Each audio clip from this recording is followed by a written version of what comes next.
통해서 하나님의 일은 함께하는 것입니다 라는 제목으로 하나님 말씀 증거하겠습니다. 절대로 역경에 굴복하지 맙시다 시리즈 네 번째 시간입니다. 우리 하나님은 우리를 회복시키시는 하나님이십니다. 우리가 어떤 최악의 상황에 있다 할지라도 최상의 삶으로 바꾸실 수 있는 하나님이십니다.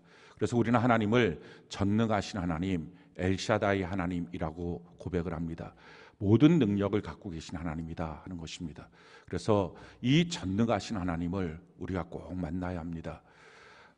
역경에 절대로 굴복하지 않는 것뿐만 아니라 그 자리에서 일어나서 이제는 이 문제가 복으로 바뀌어지고 하나님 안에서 완전한 회복을 누리고 또 하나님이 우리와 함께 하시는 그 증거들을 갖게 되는 것, 이것이 참 중요합니다. 왜냐하면 교회에 나와서 예배드리고 마음의 은혜를 받고 하나님이 계시는구나, 하나님 내 편이시는구나, 이것만 갖고 돌아가는 것도 참 놀라운 은혜죠. 힘이 되죠. 근데 평생 그 은혜만 받고 살면 자기는 하나님을 아니까 구원받아 천국에 가겠지만 자기 주변에 있는 사람들은 다 지옥 갑니다. 평생에 예수 자기가 잘 믿었다고 생각하는데 내 주변에는 누구도 하나님이 계신 것을 본 적이 없는 거예요. 제일 먼저 망가지는 사람들이 자기 자녀입니다. 자기 배우자입니다. 그래서 우리 자신이 하나님이 내 편이시다, 이 은혜를 받는 것뿐만 아니라 우리의 삶에 누구도 부인할 수 없는 하나님의 영광을 반드시 봐야 합니다. 그 회복이 있어야 됩니다. 그 하나님을 만나는 것, 이것이 우리의 역경에 굴복하지 않는 삶의 모습입니다. 우리 모두 그와 같은 전능하신 하나님을 만나는 은혜가 있기를 바랍니다. 성경이 우리에게 이렇게 말합니다. 시편 121편 1절 2절 우리 같이 한번 읽어볼까요? 한 목소리 시작. 내가 산을 향하여 눈을 들리라. 나의 도움이 어디서 올까? 나의 도움은 천지를 지으신 여호와에게서로다. 우리의 도움은 천지를 지으신 여호와 하나님이십니다. 천지 만물을 지으신 하나님이 나의 하나님이 되시니 내 삶의 그 어떤 부분도 당연히 회복될 수 있는 것입니다. 이 하나님을 만나고 이 하나님이 여러분들과 동행하는 은혜가 있기를 바랍니다.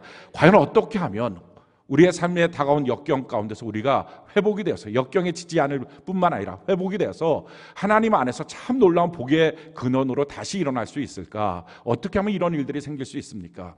그 첫 번째 단계, 첫 번째 스텝은 지난주에 말씀드렸던 수치입니다. 우리가 이 수치를 느끼는 것입니다. 우리의 삶 속에 성령께서 감동하셔서 주시는 것은 내 삶의 여러 가지의 부분 안에서 이 부끄러움을 느끼는 것입니다. 내가 하나님의 자녀인데, 내가 하나님의 딸인데, 내가 하나님의 아들인데, 내가 교회 안에서 목사고 장로고 권사고 집사인데, 내가 셀장이고 교사인데, 팀장인데 왜 내 삶에 이런 문제들이 생길까? 이것 때문에 부끄러움을 느끼는 것입니다. 우리가 이 부끄러움을 갖고 하나님께 나갈 때 하나님은 모든 부끄러움에서 우리를 다시는 부끄럽지 않는 삶으로 바꿔주시게 될 줄로 믿습니다. 로마서 10장 11절로 13절 우리 같이 한번 한 목소리 읽어봅시다. 자, 시작. 성경에 이르되 누구든지 그를 믿는 자는 부끄러움을 당하지 아니하리라 하니 유대인이나 헬라인이나 차별이 없음이라. 한 분이신 주께서 모든 사람의 주가 되사 그를 부르는 모든 사람에게 부요하시도다. 누구든지 주의 이름을 부르는 자는 구원을 받으리라. 아멘. 어떤 부끄러움 속에서도 하나님께 나갈 때 우리를 다시는 부끄럽게 하지 않는 하나님의 능력이 임하게 될 줄로 믿습니다. 그게 중요한 것은요, 수치심을 느낄 때 세상으로 달려가지 않는 것입니다. 마귀는 우리를 자꾸 속입니다. 돈에 대한 부끄러움을 느낄 때 돈 많이 벌어야지 점점 마음이 아주 강팍해집니다. 사람에 대한 부끄러움을 느낄 때 또 다른 사람을 향해서 뛰어갑니다. 그러면 거기서 내 부끄러움이 해결되는 게 아닙니다. 더 심각한 부끄러움 가운데 우리가 빠지게 됩니다. 우리의 모든 부끄러움을 해결해 주실 분은 하나님 한 분이십니다. 누구든지 주의 이름을 부르는 자는 부끄러움을 당하지 않게 될 것이다. 하나님께 나가는 것입니다. 그래서 우리가 부끄러운 마음을 갖고 어떻게 보면 눈물이 절절 나는 이 마음을 갖고 이 상한 마음을 갖고 하나님께 나가는 거예요. 이걸 가장 잘했던 사람이 다윗입니다. 왜 다윗이 전쟁에 한 번도 안 졌을까? 왜 다윗은 양 몇 마리를 갖고 시작했던 그 사람이 지금 우리의 돈으로 따지면 한 300만 원밖에 안 되는 그 자본을 갖고 시작했던 그 사람이 20년 만에 600조의 헌금을 하나님께 드릴 수 있을까? 자기가 쓰는 것 말고 헌금만 어떻게 600조를 드릴까? 그래서 모든 인류학자들이 다윗보다 더 부자는 지금까지 없었다는 것입니다. 아담서부터 지금까지를 따져봤을 때. 과연 다윗은 왜 이렇게 전무후무한 복을 받을 수 있었을까? 이유는요, 다윗에게 임했던 하나님이 다르고 나에게 임하는 하나님이 다르고 그렇지 않습니다. 하나님은 어떤 사람에게든지 동일하게 역사하십니다. 근데 그 동일한 역사 가운데 다윗은 하나님이 원하시는 정답대로 반응을 했던 거예요. 어떤 누구든지 하나님을 회복시키실 때 반드시 하는 첫 번째 단계, 수치심입니다. 근데 대부분의 사람들이 그 수치심 가운데 세상으로 달려갑니다. 점점 예배를 더 패하기 시작합니다. 근데 다윗은요, 수치를 느낄 때 하나님께 가는 사람이었어요. 성경이 우리에게 이렇게 말하죠. 시편 34편 18절 우리 같이 한번 한 목소리 읽어볼까요? 시작. 여호와는 마음이 상한 자를 가까이 하시고 중심으로 통회하는 자를 구원하시는도다. 이 시편 34편의 배경은 사울왕한테 다윗이 쫓깁니다. 그러다가 더 이상 도망갈 데가 없으니까 그가 블레셋으로 들어갑니다. 블레셋은 자기 적군입니다. 자기가 골리앗과 싸웠잖아요. 근데 골리앗이 있었던 곳이 바로 그 블레셋입니다. 그러니까 블레셋 사람들에게 이를 갈 만한 원수가 바로 다윗입니다. 근데 얼마나 다급하면 이 원수의 땅까지 도망갑니다.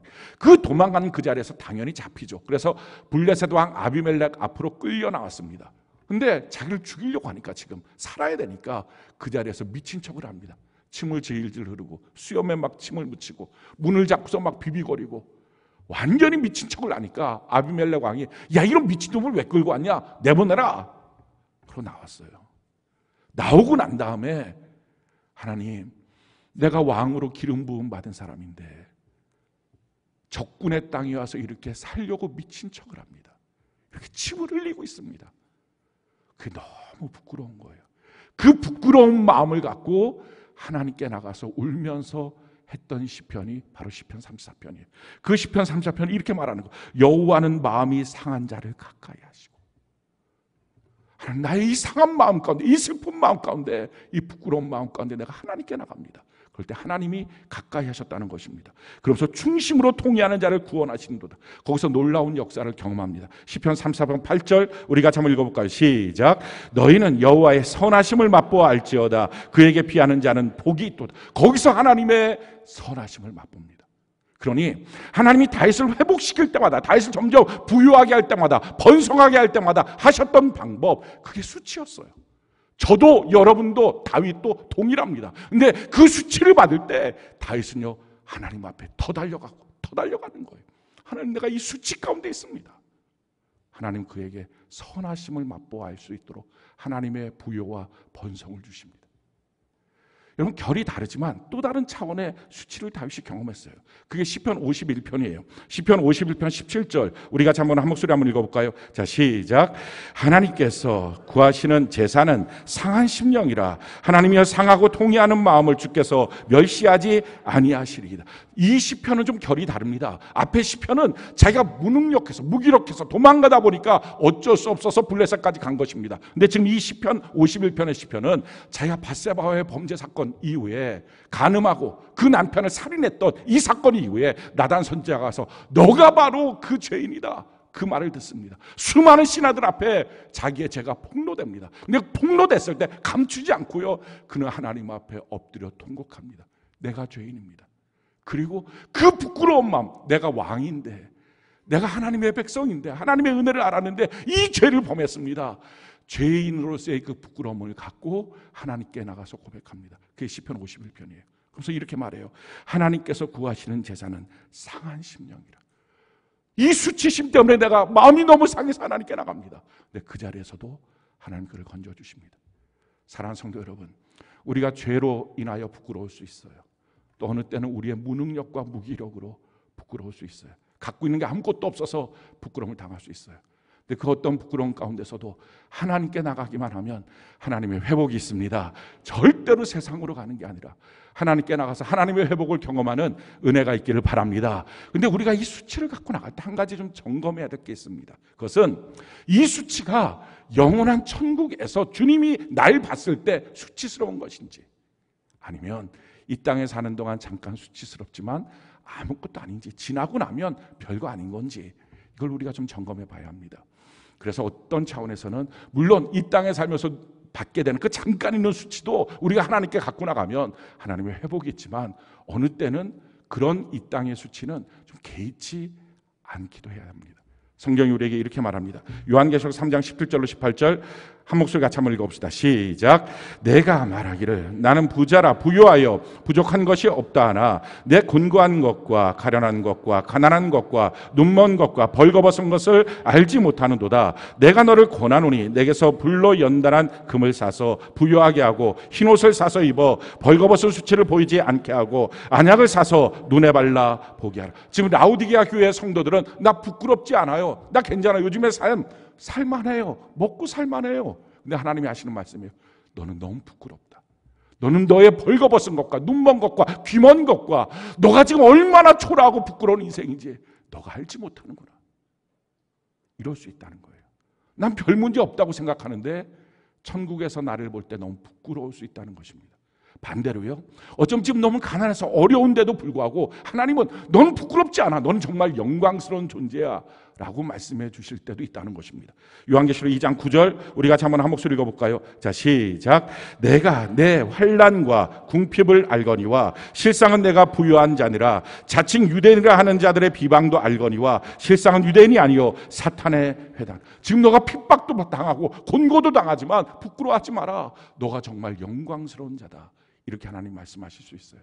우리가 어떤 부끄러움이 있을 때 이게 천국의 관점에서 봤을 때 부끄러운지 아니면 도리어 영광스러운 건지, 영광스럽다면 그 부끄러움은 개의치 마시기 바라요. 근데 천국의 관점에서 봤을 때 너무 부끄러운 거라면 빨리 회복돼야 됩니다.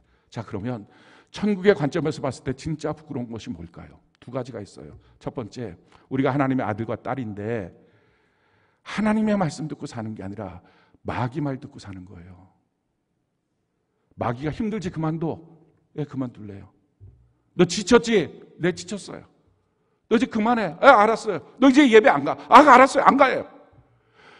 하나님은 지금 너 지속해라. 계속해라. 하나님의 역사를 너가 경험해야지. 근데 온통 마귀 말만 듣고 살고 있다면, 그래서 내가 그만두는 이유, 내가 중단하는 이유, 내가 내려놓는 이유, 이게 온통 마귀가 하는 말이라면 우리가 나중에 하나님을 만났을 때 주님이 이렇게 말씀하실 거예요.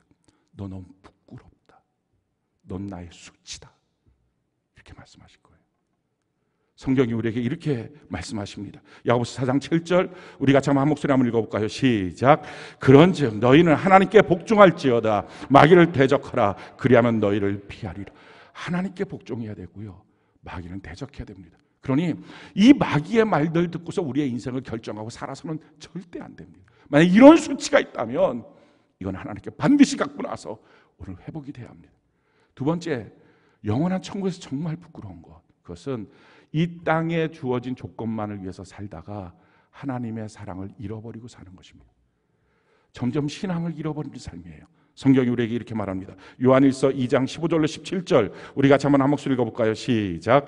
이 세상이나 세상에 있는 것들을 사랑하지 말라. 누구든지 이 세상을 사랑하면 아버지의 사랑이 그 안에 있지 아니하니 이는 세상에 있는 모든 것이 육신의 정욕과 안목의 정욕과 이생의 자랑이니 다 아버지께로부터 온 것이 아니요 세상으로부터 온 것이라. 이 세상도 그 정욕도 지나가되 오직 하나님의 뜻을 행하는 자는 영원히 거하리라. 어차피 금방 지나가 버릴 세상의 것들, 그거 못 잡아서 안달복달 그러고 뛰어다니다가 하나님도 잃어버리고 예배도 잃어버리고 구원의 감격도 잃어버리고, 이게 부끄러운 거예요. 사랑하는 성도 여러분, 정말 하나님 앞에서 부끄러움 당하지 않도록 우리가 이 땅에 사는 동안 천국을 향하여 살아가는 은혜가 있기를 바랍니다. 그 일이라면, 그 사명이라면, 예수를 위한 거라면 좀 내가 당하는 부끄러움이 있어도 개의치 않는 것입니다. 예수님이 그렇게 사셨어요. 히브리서 12장 2절 우리 같이 한번 한 목소리 읽어볼까요? 시작. 믿음의 주요 또 온전하게 하시는 이인 예수를 바라보자. 그는 그 앞에 있는 기쁨을 위하여 십자가를 참으사 부끄러움을 개의치 아니하시더니 하나님 보좌 우편에 앉으셨느니라. 예수님은요, 십자가에 못 박혀 죽으실 때 그 부끄러움을 개의치 않으셨다는 것입니다. 33살의 청년이에요. 그 청년이 발가벗김을 당했습니다. 얼마나 부끄러워요. 수많은 사람들이 자기 얼굴에 침을 뱉습니다. 채찍으로 때립니다. 그리고 나서 양손 양발에 못 박고 가시에 면류관을 쓰고 옆에 옆구리에 창이 박힙니다. 하나하나 할 때마다 깍 비명을 지르고 피범벅이 됐을 겁니다. 온몸이 벌거벗고 수많은 사람들이 앞에서 조롱합니다. 이게 얼마나 부끄러워요. 근데 이 부끄러움을 개의치 않았다는 거예요. 그 뒤에 이 십자가를 통하여 구원받을 영혼들과 천국을 바라보면서 하나님 보좌 우편에 앉으실 그 영광 때문에 개의치 않았다는 것입니다. 우리가 이 땅에 살아가면서 천국을 위한 부끄러움이라면 우리 개의치 않고 달려가서 도리어 영원한 천국에서 영광의 자리에 서는 은혜가 있기를 바랍니다. 베드로전서 4장 14절 우리 같이 한번 한 목소리 읽어볼까요? 시작. 너희가 그리스도의 이름으로 치욕을 당하면 복 있는 자로다. 영광의 영 곧 하나님의 영이 너희 위에 계심이라. 그렇습니다. 우리가 예수 때문에 치욕받는 것, 부끄러움을 개의치 않고 믿음으로 전진하는 은혜가 있기를 바랍니다. 하나님은 우리를 회복시키기 위해서 반드시 부끄러움이라고 하는 사건을 주십니다. 그때 하나님께 더 가까이 가는 사람은 하나님의 놀라운 회복이 있습니다. 오늘 우리가 궁금해지는 건 이거예요. 그러면 내가 부끄러움을 당해서 오늘 이 시간 하나님께 나왔어요. 하나님, 내가 이런 부끄러움을 당합니다. 남들은 뭐라고 말할지 모르겠지만 나는 내 안에서 이게 너무 부끄럽습니다. 그래서 하나님께 나왔습니다. 하나님 회복시켜 주세요. 자, 이럴 때에 하나님 그럼 과연 어떻게 회복시키실까 하는 거예요. 그냥 부끄러움을 싹 갑자기 권능의 주님의 손이 나타나서 싹 벗겨주실까? 어떤 식으로 회복시켜 주실까? 하나님의 회복의 두 번째 스텝, 사실은 이 수치와 이 두 번째 스텝만 마주치면 100년도 넘어도 안 됐던 그 일이 52일 만에 성벽이 중건되는 역사가 있습니다. 그 하나님의 스텝, 두 번째 스텝, 그게 바로 뭐냐면은 함께예요. 그게 하나님의 방법이에요. 성경이 우리에게 이렇게 말합니다. 에베소 2장 22절 우리 같이 한번 한 목소리 읽어볼까요? 시작. 너희도 성령 안에서 하나님이 거하실 처소가 되기 위하여 그리스도 예수 안에서 함께 지어져 가느니라. 전도서 4장 12절 같이 한번 읽어봅시다. 시작. 한 사람이면 패하겠거니와 두 사람이면 맞설 수 있나니 세 겹조는 쉽게 끊어지지 아니하니라. 혼자서는 안 된다는 거예요. 하나님의 회복, 하나님의 영광, 이것은 최소 두 사람 이상이 합심이 돼야 된다는 것입니다. 마태복음 18장 19절 우리 같이 한번 한 목소리 읽어봅시다. 시작. 진실로 다시 너희에게 이르노니 두 사람이 땅에서 합심하여 무엇이든지 구하면 하늘에 계신 내 아버지께서 그들을 위하여 이루게 하시고, 합심할 때 하나님의 역사가 나타난다는 것입니다. 우리가 합심해야 될 곳이 어디입니까? 하나님이 한 몸으로 만들어 놓은 것, 이걸 합심해야 됩니다. 그게 교회예요. 그게 셀이에요. 그리고 또 한 가지가 뭐예요? 그게 가정이에요. 사실은 그게 너무 어려운 거예요. 우리가 다 하나님의 회복은 구합니다. 하나님의 축복은 구합니다. 하나님의 영광, 하나님의 살아계심의 역사, 이건 다 구합니다. 근데 하나님의 조건이 뭡니까? 그래서 어떤 우리의 삶 속에서 어떤 부끄러움을 느끼고 어떤 괴로움을 느낄 때마다 하나님 나를 회복시켜 주세요. 이런 고백들은 다 하고 기도도 합니다. 근데 하나님의 조건이 뭐였어요? 합심이 되면, 한 마음이 되면, 이 조건이라고요. 근데 이게 너무 힘든 거예요. 교회 안에서 한 셀에서 한 마음이 되면, 같은 공간에 있는 게 아니라 정말 마음이 하나가 되면, 가정 안에서 부부 간에 한 마음이 되면, 여러분 이게 절대 안 쉬워요. 이미 죄로 말미암아 상처를 줄 만큼 주고요, 마귀가 그 상처를 증폭시키고요, 미움과 분노를 증폭시키고요, 이제는 그 사람이랑 같이 있는 것 자체가 싫고요, 어쩌면 한 걸음 더 나가서 하나님의 조건이, 회복의 조건이 함께라면 차라리 회복 안 할랍니다. 나 그 사람을 향한 기대도 없습니다. 나 그 사람이랑 같이 무엇인가 하는 것 자체가 너무 소름 끼치게 싫습니다. 내 자존심은 어떡하고요, 내 상처는 어떡하고요. 이렇게 말씀하실 분들이 여기 아마 많을 것입니다. 그래서 성령으로 말미암은 수치가 중요하다는 거예요. 첫 번째, 그 수치가 어느 정도의 수치여야 합니까? 자기 자존심을 좀 내려놓고서라도 회복되고 싶을 만큼의 수치, 자기의 상처를 좀 내려놓고서라도 하나님의 회복을 좀 구할 만큼의 그 수치감이 자기에게 느껴지는 사람만이 두 번째 스텝에서 함께라고 하는 그 말씀 앞에 너무 힘들고 괴롭지만 하나님 안에서 한번 그 길을 가고 싶어요. 너무 상처가 크지만, 너무 아픔이 크지만, 너무 절망스럽지만, 다시 내가 뭘 해야 된다는 것, 소망도 없지만, 그러나 이것이 하나님의 길이라면 내 길을 갈게요. 이 고백이 나오는 거예요. 그래서 그냥 단지 내가 잘 되면 좋지, 하나님의 복 받으면 좋지, 이걸로는 없어요. 그래서 오늘날의 많은 그리스도인들이 그 정도의 마음만 갖고 사니까, 그냥 하나님이 복 주시면 좋겠다, 하나님이 잘 되게 했으면 좋겠다, 이 정도의 마음만 갖고 그냥 신앙생활을 하니까 하나님의 조건인 이 합심이라고 하는 것, 한마음 되는 것, 함께가 된다는 것, 이게 너무 싫으니까 이미 마귀가 그 안에 다 분쟁을 만들어 놨으니까 마음으로는 위로는 받지만 하나님의 역사는 못 느끼는 거예요. 사랑하는 성도 여러분, 그래서 필요한 겁니다. 내가 느끼는 부끄러움이 성령께서 만져주셔서 자존심도 상처도 아픔도 그동안의 실패도 다 내려놓고 다시 가고 싶을 만큼의 성령이 주시는 부끄러움, 다시는 이 부끄러움 경험하고 싶지 않습니다 할 만큼이 되어서 함께라고 하는 주의 말씀 앞에 어떻게 해야 될지 모르겠지만, 어디서부터 걸어가야 될지 모르겠지만, 나 주님이 이 길을 명령하시면 가고 싶어요 하는 마음이 오늘 성령께서 여러분들 감동하신다면, 그 감동이 된 사람들은 지금부터 하나님의 음성을 들을 거예요. 예배는 그냥 종교적 의식에 참여해서 대충 마음 편하게 해주는 말 한마디 듣고 그래서 위로받고 돌아가는 시간이 아니에요. 정말 하나님 만나야 돼요. 자, 그 마음이 성령께서 우리의 마음을 준비시켰다면, 그렇다면 지금부터 하나님이 어떻게 우리를 함께하게 하실 수 있는지 그 말씀을 듣기를 바랍니다. 그게 오늘 본문 말씀이에요. 오늘 본 말씀 길게 읽었는데요, 이 말씀 전체를 딱 둘로 요약할 수 있어요. 어떻게 하면 우리가 함께가 될 수 있느냐. 제일 첫 번째는요, 먼저 하나님께 나가야 합니다. 사랑하는 성도 여러분, 우리가 함께 정말 한 마음이 돼서 하나님께 나갈 수 있다면 다 회복이 될 것입니다. 금방 회복이 될 거예요. 근데 그렇지가 않아요. 신앙의 차이도 있고요, 상처도 있고요, 그냥 그 사람이 미운 마음도 있고요, 꼴도 보기 싫은 마음도 있고요, 실망한 마음도 있고요, 이미 불신의 마음도 있어서 이게 같이 함께 이게 안 되는 거예요. 물론 성경이 우리에게 이렇게 말씀을 합니다. 마태복음 5장 21절로 24절 같이 한번 한 목소리 한번 읽어볼까요? 시작.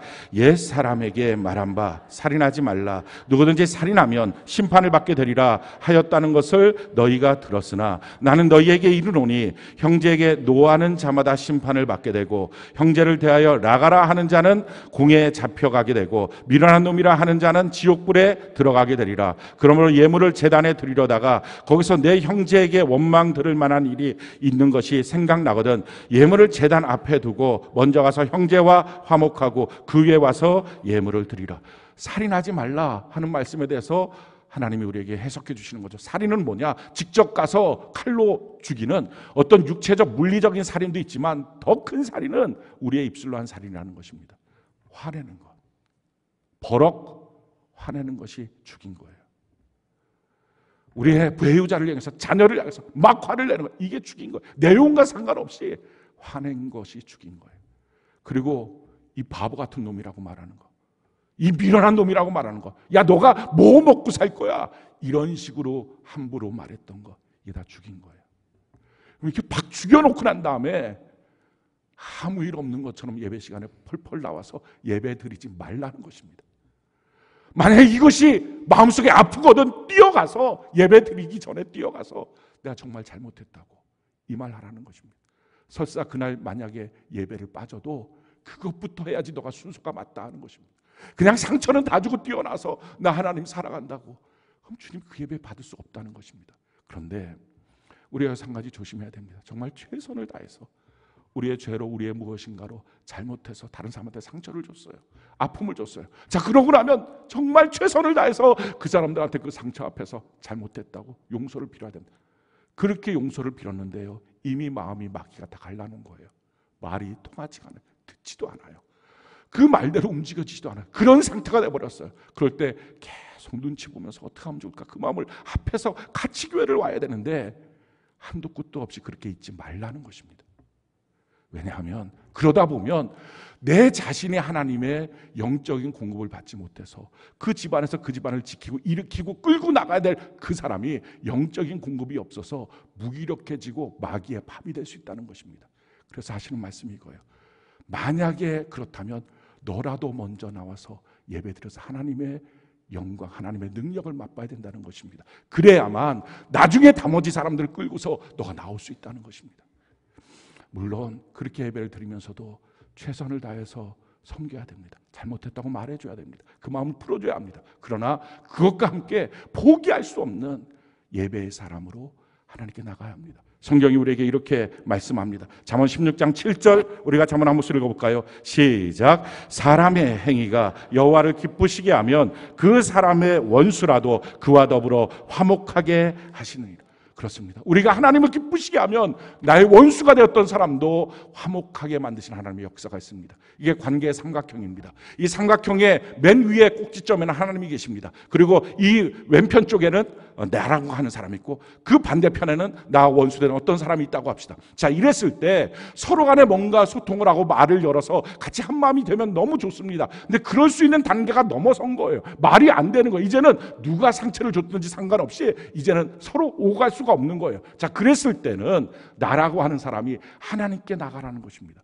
내가 하나님께 올라가면 하나님은 반대편에 있는 사람도 하나님께로 끌고 올라오셔서 하나님 안에서 하나가 될 수 있도록 화목하도록 만들어 주신다는 거예요. 그래서 먼저 하나님께 나와서 예배드리는 것입니다. 성경이 이렇게 말합니다. 잠언 21장 1절, 우리가 잠언 한 목소리 읽어볼까요? 자, 시작. 왕의 마음이 여호와의 손에 있음이 마치 봇물과 같아서 그가 임의로 인도하시느니라. 사람의 마음은 하나님의 손에 있습니다. 내가 하나님을 기쁘시게 하는 것이 필요합니다. 그래서 오늘 성경이 이렇게 말하죠. 느헤미야 3장 1절, 우리가 잠언 한 목소리 한번 읽어볼까요? 느헤미야 3장 1절 같이 한 목소리 시작. 그때 대제사장 엘리야십이 그의 형제 제사장들과 함께 일어나 양문을 건축하여 성결하고 문짝을 달고 또 성벽을 건축하여 한메아 망대에서부터 하나님의 망대까지 성결하였고, 자, 제일 처음에 이들이 무엇을 합니까? 양문부터 세우는 거예요. 양문이 뭐냐면은 제사 드리기 위해서 양을 끌고 갔던 문이 양문입니다. 예배부터 세웠어요.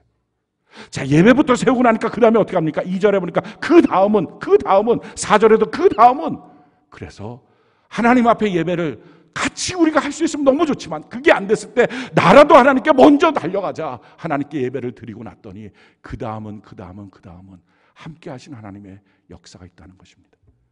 그래서 어떤 점에서 우리의 예배는요, 위험한 거예요. 하나님께서 창세기 22장에 아브라함한테 명령하십니다. 너 아들 독자 데리고서 모리아 산에 와서 이 아들 번제로 잡아 죽여라. 아멘 하고 나왔어요. 지금 아브라함이 모리아 산으로 갑니다. 하나님께 예배하러 가는 거예요. 근데 이 예배의 결론은 뭐예요? 아들이 죽는 거예요. 얼마나 위험한 예배입니까? 우리 예배가 이럴 수 있어요.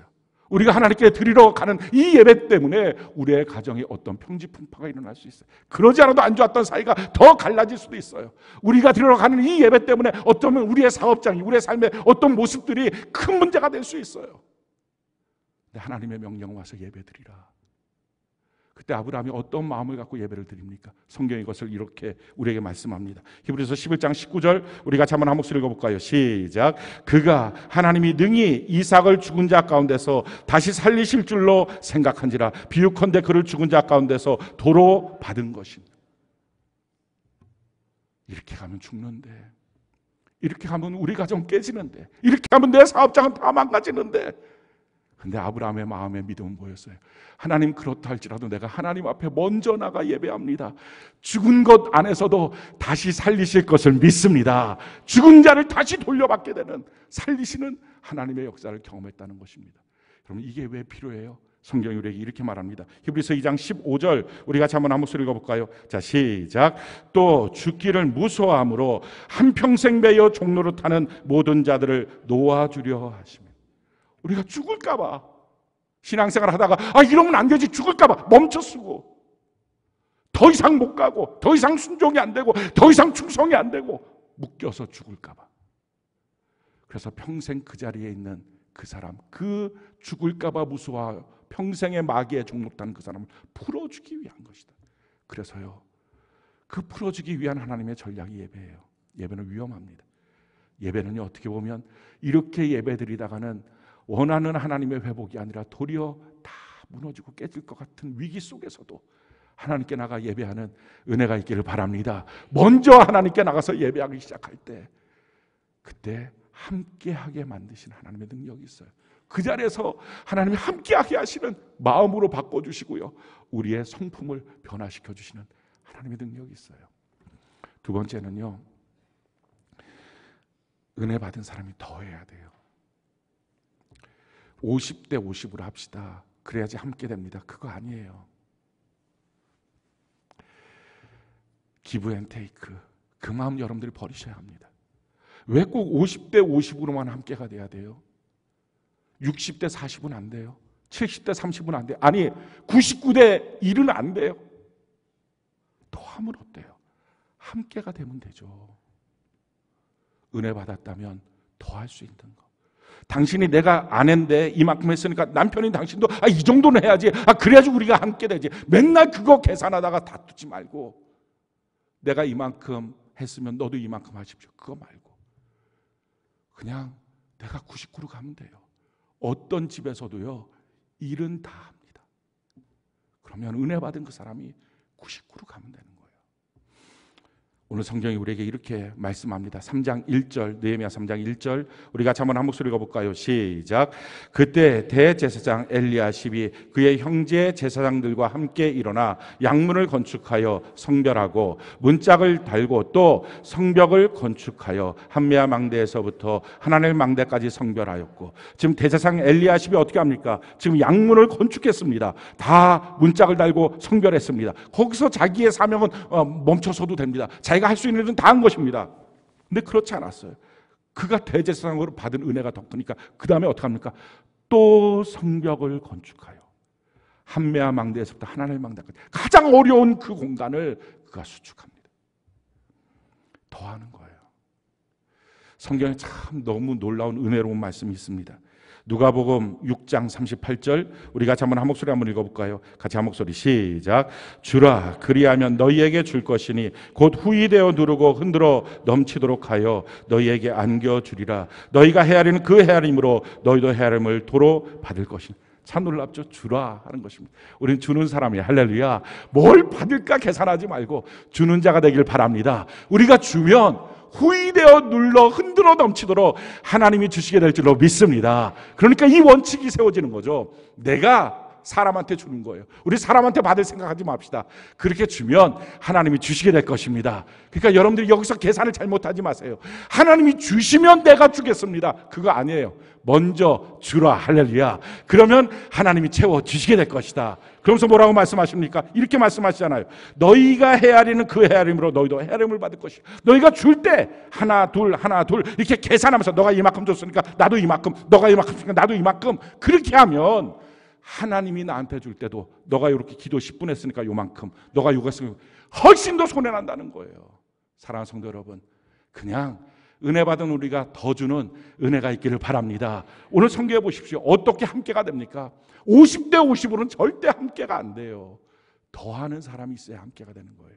오늘 5절 같이 한번 볼까요? 느헤미야 3장 5절 같이 한 목소리 시작. 그 다음은 드고아 사람들이 중수하였으나 그 귀족들은 그들의 주인들의 공사를 분담하지 아니하였으며. 자, 성경에 쭉 이렇게 성벽을 증수했던 사람들 명단이 다 나옵니다. 이게 성경에 나올 거라고 생각했으면 여기 나와 있는 이 귀족들, 드고아 평민들은 열심히 가서 일하는데 나 안 해, 힘들어, 그렇게 했겠어요. 근데 이걸 몰랐어요. 우리가 아까 다 읽었습니다. 왜 다 읽었냐면은 이 한 사람 한 사람의 이 이름이 천국에도 기록되어 있는 줄로 믿습니다. 우리도 마찬가지예요. 우리가 어떻게 하느냐가 다 하나님 안에서 기록되어 있는 거예요. 근데 이 드고아 사람들은요, 귀족들이 안 해요. 자기 리더들이 안 해요. 자기들만 시키는 거예요. 그럼 이런 마음이 들 수 있잖아요. 왜 지들이 안 해? 지들이 맨날 앞장서서 뭐라고 얘기는 하면서 지네들은 왜 일은 안 해? 나도 안 할까 싫어. 이렇게 하기가 쉽죠. 그런데 드고아 사람들은 그렇게 안 했어요. 27절 한번 볼까요? 27절 같이 한 목소리 시작. 그 다음은 드고아 사람들이 한 부분을 중수하여 내민 큰 망대와 마주대한 곳에서부터 오벨 성벽까지 이르렀느니라. 귀족들이 안 했어요. 자, 그 순간에 저들이 안 하니까 나도 안 할래, 그게 아니고 그들이 안 했으니까 그들의 목까지 내가 해야지. 이게 그들의 마음이었어요. 그러니까 함께가 되는 거예요. 남편이 안 하니까 나도 이제 안 해, 아내가 안 하니까 나도 안 해, 그거 아니고 그가 안 하니까 그의 목까지 내가 해야지. 이럴 때 함께가 돼요. 가정이 그럴 때 함께가 되고요, 교회가 그럴 때 함께가 됩니다. 변명 핑계 대지 말고 함께를 이루어야 해요. 그게 하나님이 우리에게 명령하신 스텝이에요. 성경에 또 이렇게 말하죠. 8절 한번 볼까요? 8절 같이 한 목소리 시작. 그 다음은 금장색 할랴의 아들 우시엘 등이 중수하여. 자 보십시오. 금장색은요 이렇게 새기는 거예요. 금은 세공 요거 하는 거예요. 그러니까 이 손이 얼마나 섬세해야 됩니까? 이 섬세한 손이 그가 평생 먹고 살아야 될 건데 그 손을 갖고 지금 성벽을 세우는 거예요. 얼마나 여기저기 찢기고 다칠까요? 위험하잖아요. 그런데도 변명하지 않고, 난 지금 그런 일을 하기 때문에 이거 못해요 하지 않고 그 일을 한 거예요. 12절을 한번 볼까요? 그 다음은 예루살렘 지방 절반을 다스리는 할로헤스의 아들 살룸과 그의 딸들이 중수하였고, 여기는요 딸들밖에 없었던 것 같아요. 아들이 없었어요. 그러면 이 성벽 세우는 일에 딸들이 나가서 뭘 할 겁니까? 아들이 없으니까. 그러니까 이 지금 예루살렘 지방 절반을 다스리는 권세가 있었다면 우리 딸밖에 없으니까 우린 못하겠어요. 말할 수도 있었을 겁니다. 근데 그렇지 않고요, 딸들을 데리고 가서 성벽을 중수해요. 그러니까 함께가 되는 거예요. 그 모습을 보니까 함께가 될 수 있는 거예요. 13절에 보니까요, 골짜기 문을 한우가 산호와 주민들이 중수하여 문을 세우며 문짝을 달고 자물쇠와 빗장을 갖추고 또 분문까지 성벽 1000규빗을 중수하여. 1000규빗은 500m입니다. 지금 그 골짜기 문이라는 것은 흰놈의 아들 골짜기를 말합니다. 그러니까 예루살렘 성 중에서 가장 험악한 부분이 그곳이에요. 그곳에 가장 험악한 곳에 500m의 성벽을 세웠어요. 누가요? 산호와 주민. 이 산호와 주민은 예루살렘에 사는 사람이 아니에요. 16km 떨어져 있는 곳에 아주 작은 마을의 사람입니다. 그 사람들이 와서 그걸 세웠어요. 그러니 예루살렘 사람들이 그 모습을 보면서 함께가 될 수 있는 거예요. 14절에 보니까 분문은 베닷게렘 지방을 다스리는 레갑의 아들 말기야가 준. 분문은요 똥문이에요. 똥문. 예, 한자로 나왔으니까 이게 뭔 문인가 이렇게 하는, 이게 똥문이거든요. 이게 쓰레기 나가는 문입니다. 아무도 관심 안 가는 그곳도 가서 열심히 세우는 거예요. 20절 우리 같이 한번 읽어볼까요? 20절 한 목소리로. 자 시작. 그 다음은 삽배의 아들 바룩이 한 부분을 힘써 중수하여. 아멘. 다른 사람도 다 힘을 썼겠죠. 그런데 이 사람은 무슨 일인지 모르지만 자기의 어떤 개인적인 사정도 있었겠죠. 그런데 그래서 더 힘을 써서 중수했어요. 그럴 수 있어요. 자기의 사정이 있으니까 뒤로 빠지는 게 아니라, 난 못한다 라고 말하는 게 아니라, 그래서 더 힘을 썼습니다. 그래서 함께가 됐어요. 우리 함께 하라는 하나님의 명령 앞에 다른 변명 핑계 될 것이 없습니다. 성경이 우리에게 이렇게 말씀합니다. 이사야 40장 3절로 5절 우리 같이 한번 한 목소리 한번 읽어볼까요? 자 시작. 외치는 자의 소리여 이르되 너희는 광야에서 여호와의 길을 예비하라. 사막에서 우리 하나님의 대로를 평탄하게 하라. 골짜기마다 도두어지며 산마다 언덕마다 낮아지며 고르지 아니한 곳이 평탄하게 되며 험한 곳이 평지가 될 것이요 여호와의 영광이 나타나고 모든 육체가 그것을 함께 보리라. 이는 여호와의 입이 말씀하셨느니라.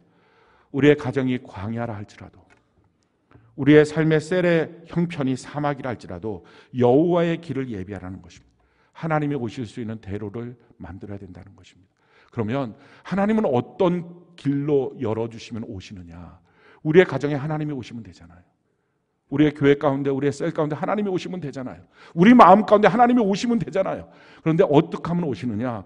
4절에 보니까 골짜기마다 도두어지며, 골짜기는 처음부터 골짜기 아니었어요. 평지였어요. 근데 평지에서 어느 날 비 오고 바람 부는 날 가장 약한 부분에 돌이 빠져나가고 흙이 빠져나가고 비 올 때 또 빠져나가고 또 빠져나가고, 이걸 침식작용이라 그러죠. 점점점 서로 간에 깊은 골짜기가 된 거예요. 오고 가지 못할 골짜기가 된 거예요. 아무것도 아닌 말 한마디가 어느 날 섭섭해지고 서운해지고, 그러다 오해가 쌓이고 평지 풍파가 일어나고, 그러다가 서로 오고 가지 못하는 골짜기가 돼서 이제는 서로가 서로에게 말을 못하는 사이가 된 거예요. 그 메워져야 돼요. 그래야지 주님 오세요. 그 다음에 뭐라고 말합니까? 산마다 언덕마다 낮아지고. 그건 높은 산이나 낮은 언덕이나 이게 다 교만입니다. 나는 괜찮은데 너 때문에 우리 가정이 이 모양이야. 나는 괜찮은데 너 때문에 지금 내 삶이 이 모양이야 라고 말하고는 이 교만이 낮아져야 합니다. 저 사람만 바뀌면 우리 가정 문제 없어요. 이거 낮아져야 합니다. 그것 때문에 주님이 못 오신다는 거예요. 세 번째 뭐라고 말합니까? 고르지 아니한 곳이 평탄하게 되며 험한 곳이 평지가 될 것이요. 마음이 이미 너무 거칠어진 거예요. 우리 마음이 너무 그냥 막 다 비비 꼬인 거예요. 무슨 말을 해도 제대로 알아듣고 싶지가 않은 거예요. 그렇게 험한 거, 구부라진 거, 그거 쭉 펴줘야 됩니다. 자, 그럴 때 어떤 역사가 나타납니까? 이사야 40장 5절 우리 다시 한번 같이 한번 읽어볼까요? 한 목소리 시작. 여호와의 영광이 나타나고 모든 육체가 그것을 함께 보리라. 이는 여호와의 입이 말씀하셨느니. 이렇게 우리가 길을 열면, 우리가 서로 갈등하고 미워하고 분노하는, 용서하지 못하는 이 문제가 해결되고 길이 열어지면 하나님이 오셔서 하나님의 영광이 나타나고요, 그 다음에 뭐라고 말합니까? 모든 육체가 그것을 함께 보리라. 예수 믿든지 안 믿든지 내 주변에 있는 사람들이 이야 정말 하나님 계시는구나, 그걸 보기 시작한다는 거예요. 그래야 자녀들이 신앙이 들어가요. 평생 그냥 아구다툼하면서 교회 좀 나와, 교회 좀 나와, 그거 갖고는 안 되고요. 고등학교만 졸업해도 지 마음대로 교회 안 나와요. 술 퍼먹고 돌아다니고. 집사님들, 가정들, 뭐 이런 사람들 교회 주변에서 그 자식들 담배 피고 돌아다니고 보란 듯이. 사랑하는 성도 여러분, 정말 모든 육체가 하나님의 영광을 볼 수 있도록 우리 가정에서 그런 일들이 일어나야 신앙의 명문함, 축복의 명문함은 이루어질 수 있어요. 우리가 우리 마음속으로 그냥 위로받고 주님 내 편이시다, 그것만 해도 너무 감사한 일이지만, 그래서 나는 구원받지만 나머지는요, 우리 배우자들은요, 정말 이제 다시 진실한 회복은요, 우리가 당한 이 수치, 이 아픔을 끌어안고 이것 때문에 화내는 게 아니라, 이것 때문에 속만 상하는 게 아니라, 하나님이 이게 너무 부끄러워요, 그걸 느껴야 돼요. 화내는 거하고 차원이 달라요. 그냥 이것이 막 속상해갖고 힘든 것, 눌리는 것, 도망치고 싶은 것, 그냥 자기 위장에서 아무것도 아닌 것처럼 그렇게 살고 싶은 것, 이거하고는 차원이 달라요. 그냥 이 수치가 성령께서 견디지 못하게 만들어서 하나님께 달려가서 하나님 나의 수치를 벗겨달라고 할 때 나의 자존심도 나의 상처도 나의 지나간 모든 실패와 아픔도 다 눌러버리고 하나님의 말씀대로 내가 함께가 되는 사람, 내가 그 씨앗을 심겠습니다. 우리가 단번에 뚝딱 하고 이번 주 안에 그냥 막 같이 한 마음 한 뜻은 안 될 수 있습니다. 같은 공간은 있어도 한 마음이 되는 것, 이거 어렵습니다. 그렇지만 그 씨는 심어야 합니다. 그 씨 심고요, 서로 정말 하나님이 한 몸 되라고 하는 가정 안에서 한 몸 되고 한 마음 되고, 교회 안에서 한 몸 되고 한 마음 되어서 용서하고 서로 용납하고, 그러면서 그 마음속에 있는 깊은 상처들을 내려놓기 시작하고, 골짜기가 메어지고 교만의 높은 산이 낮아지고 굽었던 거, 거칠었던 마음들, 꼬부라진 마음들이 펴지기 시작하고, 아주 마음속 깊은 곳에서부터 이게 펴져서, 그래서 하나님의 길이 열리게 될 때 하나님이 오셔서 주의 영광 가운데 역사가 나타나고, 우리 모두가 안 믿는 사람들도 그 영광을 보는 역사가 있게 될 줄 믿습니다. 역경 속에 굴복하지 말고 이제 일어나 복의 근원이 되는 은혜가 넘치기를 예수님 이름으로 축원합니다.